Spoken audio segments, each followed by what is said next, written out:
अल्लाह के रसूल अलैहि सलाम से पूछा गया कि या रसूल अल्लाह सल्लल्लाहु अलैहि वसल्लम, अल्लाह मुसीबतें किस पर डालता है, अल्लाह तकलीफें किस पर डालता है? तो मेरे आका अलैहि सलाम ने फरमाया, सबसे बड़ी आजमाइश और मुसीबत अगर किसी पर आती है तो वो पहले अंबियाए किराम पर आती है। अंबिया से बढ़कर कोई मुसीबत में नहीं रहता। हम लोग किसी पर मुसीबत देखते हैं तो बोलते ओ ये तो इसको किए की सजा मिल रही। अगर किसी को कोढ़ हो जाए,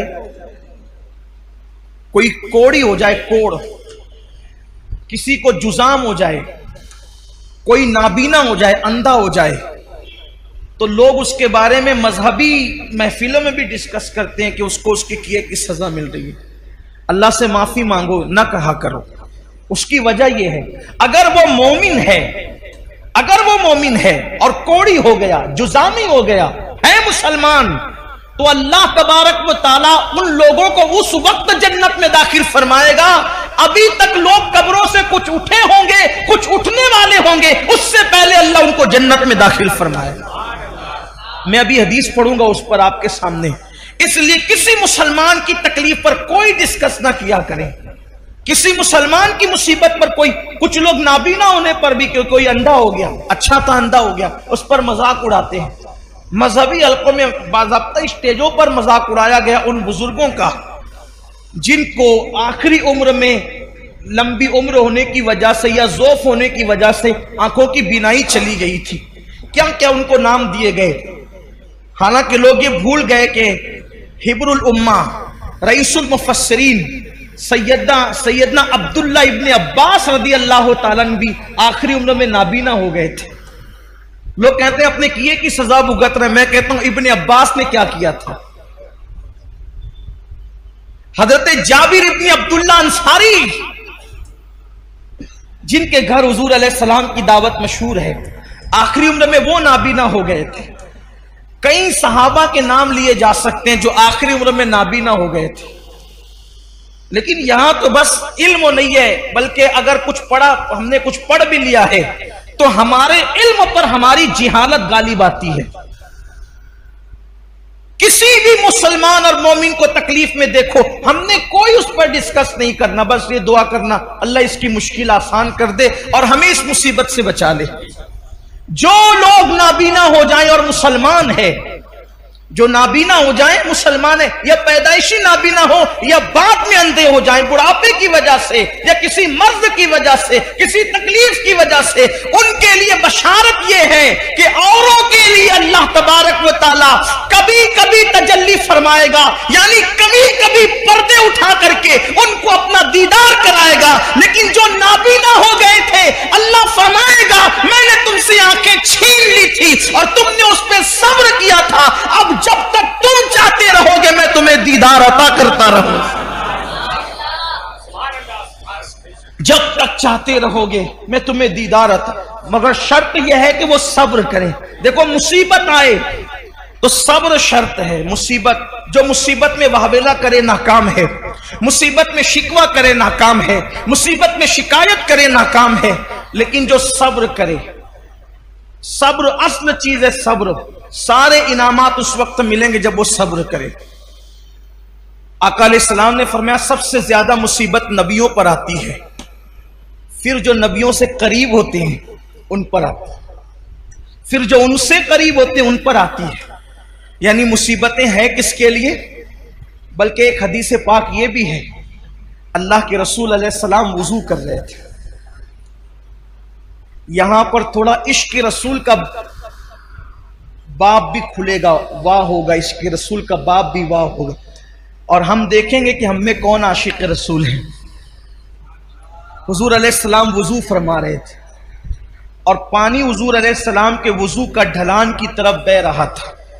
वुजू का पानी ढलान की तरफ बह रहा था। एक सहाबी थे वहां मौजूद, उन्होंने अर्ज किया या रसूल अल्लाह सल्लल्लाहु अलैहि वसल्लम, मैं आपसे इश्क करता हूं, मोहब्बत करता हूं आपसे। हुजूर ने फरमाया सल्लल्लाहु अलैहि वसल्लम, क्या कहा तुमने? हुजूर मैं आपसे इश्क करता हूं। करीम आका जिसके कान लाले करामत है, दूर और नजदीक के सुनने वाले वो कान, कान लाले करामत पे लाखों सलाम। हुजूर अलैहिस्सलाम ने तीसरी बार पूछा, क्या कहा तुमने? हुजूर मैं आपसे इश्क करता हूं। आका फरमाते हैं, तो अगर तू वाकई मुझसे इश्क करता है तो मुसीबत और आजमाइशों के लिए तैयार हो जा, क्योंकि जो हमसे इश्क करता है अल्लाह उस पर मुसीबतों के दरवाजे खोल देता है, अल्लाह उस पर तकलीफों के दरवाजे खोल देता है। हमसे मोहब्बत करने वालों पर आजमाइश और मुसीबतों के दरवाजे इतनी तेजी से खुलते हैं और मुसीबतें उसके पास इतनी तेजी से भाग भाग कर आती है, जैसे ये वुजू का पानी तेजी से ढलान की तरफ गिर रहा है, वैसे मुसीबतें तेजी से उसके पास आती है। अब आप मुझे बताएं, जब हम आशिक ही बने हैं, जब हमने इश्क का दावा ही किया है, तो फिर हम मुसीबतों से घबराते क्यों हैं? हम बलाओं से घबराते क्यों हैं? इसलिए कि मुसीबतें तो आशिकों के लिए है, मुसीबतें तो महबूब से मोहब्बत करने वालों के लिए। आप देखें, जिसको हम मुश्किल कुशा कहते हैं, पूरी जिंदगी मुश्किल में गुजरी, जिसको इब्ने मुश्किल कुशा कहते हैं, ए दिल बगीर दामने सुल्तान औलिया यानी हुसैन इब्ने अली जाने औलिया। फिर उनकी मुसीबतें देख ले, फिर सैयदा ज़ैनब पाक की मुसीबतें देख ले, फिर जनाब गाजी अब्बास की मुसीबतें देख ले, फिर इसी तरीके से औनो मोहम्मद की मुसीबतें देख ले, फिर सैयदा सुकैना की मुसीबतें देख ले, इसी तरीके से जो है अल्लाह अकबर सैयदा बीबी पाक सैयदा फातिमा ज़हरा की, उनकी खुद की मुसीबतें देख ले। हमारे बुजुर्गों ने फरमाया, 40 रातें किसी पर ऐसे गुजर जाए, 40 रातें किसी पर ऐसे गुजर जाए कि उस पर कोई मुसीबत ना आए, वो अपने ईमान की खैर मनाए, वो अपने ईमान का एहतिसाब करे 40 दिन के अंदर। अब उसको इमाम अहले सुन्नत ने बहुत खूबसूरत अंदाज से मुज़य्यन किया। फरमाया 40 रातों में तीनों में से कोई एक आना चाहिए, इल्लत, ऐन से इल्लत, औ से किल्लत, वाल से जिल्लत। इल्लत, किल्लत, जिल्लत, 40 रातों में से एक मकाम ऐसा आना चाहिए कोई एक रात में। इल्लत, या तो बीमार पड़ जाए, सर दर्दी हो या बुखार आ जाए, कोई बीमारी हो, पैर ही दुखे, कांटा ही चुभे, कोई ना कोई बीमारी आ जाए। अगर बीमारी ना आए, किल्लत, पैसे खत्म हो जाए, 40 रातों में कभी कोई डब्बा भी बच जाए, हम भी खाली हो गए, तो मुश्किल भी आए कि यार कुछ लाना भी है, जेब भी खाली है। जिल्लत, कोई जलील करे। देखो, अब यहां अपने ज़ौक़ के मुताबिक बात करना चाहता हूं। कोई आशिक हो और जलील ना हो, मुझे उसके इश्क में शक है। क्यों? इसलिए कि दीवाना ही तो जलील होता है, दीवाना ही जलील होता है, फरजाने थोड़ी जलील होते। फरजाना तो कपड़े संभाल के चलता है, उसकी इस्तरी फरजाने की समझाने के लिए कह रहा हूं, उसकी इतनी टाइट रहती इस्तरी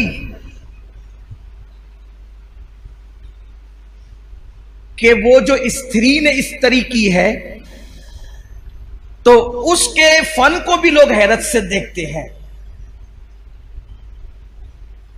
वो बैठता इतने अदब के साथ है कि उसकी अदाएं काबिले तारीफ होती है। फरजाना खाता इतने नजाकत के साथ है कि उसका खाने पर भी डिस्कस होती है कि क्या अदब का अंदाज है। लेकिन जलील किसने होना है? दीवाने ने। इसके तो बाल ऐसे, इसका तो लिबास ऐसा, इसका तो गुफ्तगू का समझाने के लिए कर। दीवाना, ये दुनिया का दीवाना है जो जलील होता है। अरे जो दुनिया की मोहब्बत में दीवाना हुआ, जब वो जलील होता है तो जो सबसे बड़े महबूब आजम, महबूब रब्बे अकबर, सारे अंबिया के खुदाओं का, सारे अंबिया का खुदा, माफ कीजिए खुदाओं, सारे अंबियाओं का खुदा, सारे नबियों का खुदा, सारे रसूलों का खुदा, जिससे प्यार करे वो मोहम्मदुर रसूलुल्लाह। अब कोई उनसे प्यार करे, कोई उनसे इश्क करे, तो फिर आप मुझे बताएं वो जलील ना हो, वो रुस्वा ना हो, तो फिर वो आशिक कैसा, फिर वो मुहिब कैसा? उसे तो जलील होना ही है। तो इल्लत, बीमार पड़ना 40 रातों में, किल्लत, पैसे की कोई तंगी आ जाए, जिल्लत, तीनों में से कोई एक चीज आ जाए, और अगर तीनों आ जाए तो सोने पर सुहागा है।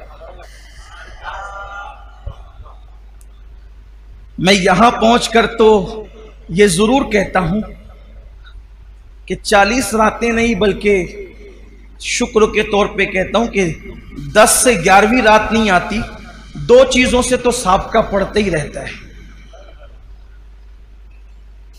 इल्लत भी हो जाती है, इल्लत भी हो जाती है, और आलमी पैमाने पर फेसबुक और यूट्यूब पर और व्हाट्सएप पर कुछ जिल्लत भी हो जाती है। तो दिल को इत्मीनान होता है कि अभी ईमान का तोता उड़ा नहीं है, अभी ईमान का तोता उड़ा नहीं है। और रही बात जिल्लत की, तो हुजूर ताजुश शरिया ने बहुत अच्छा शेर कहा था, अगर महबूब के लिए जलील होना पड़े तो फिर ये जिल्लत नहीं है, बल्कि ये भी इज्जत है। वो कहते तेरी खातिर जलील होना है मेरी इज्जत। मैं इसको जोड़ करके इसलिए पढ़ रहा हूं ताकि उसका मफहूम समझ में है। तेरी खातिर जलील होना है मेरी इज्जत। तेरी खातिर जलील होना है, क्या है? आपके लिए जलील होना मेरे लिए क्या है? इज्जत है। तेरी खातिर जलील होना है मेरी इज्जत, मेरे वकार सलाम। तेरी खातिर जलील होना है मेरी इज्जत, मेरे वकार सलाम। तो हुजूर के लिए जलील होना कोई जिल्लत नहीं है, बल्कि ये तो बड़ी इज्जत है। तो 40 दिन के अंदर ऐसी मुश्किल आनी चाहिए। फिर बीमारियों का बाब अलग है। तो याद रखिए कि मुसीबतें आनी चाहिए, लेकिन मांगे नहीं, और आए तो उस पर सब्र करें।